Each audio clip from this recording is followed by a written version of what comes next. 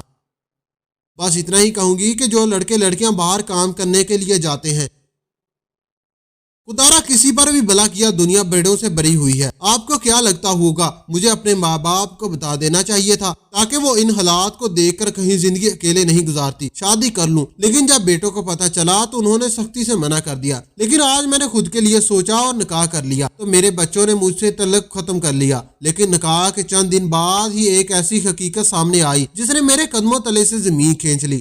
میرے خلاف کے قدم لے کر لیکن بیٹوں نے ایسے اپنے ساتھ رکھنے سے انصاف انکار کر دیا، کبھی ایک بہانہ تو کبھی دوسرا۔ آخرکار ایک دن انہیں گھر سے نکال دیا گیا تو کچھ دن ابا کو ایک گل نے دیکھ کر تو ساسے والے دکاندار نے اس کے بارے میں پوچھا تو اس کا جواب سن کر بیٹے خاموش ہو گئے۔ آج کی یہ ہماری کہانی آپ کو کیسی لگی؟ کمنٹ باکس میں اپنی قیمتی رائے کا اظہار ضرور کیجیے گا۔ ویڈیو پسند آئی ہو تو ویڈیو کو لائک کریں اور دوسروں کے ساتھ ضرور شیئر کریں۔ مزید اس طرح کی سمکواز کہانیاں اور واقعات سننے کے لیے ہمارے چینل کو سبسکرائب ضرور کریں۔ شکریہ، خدا حافظ۔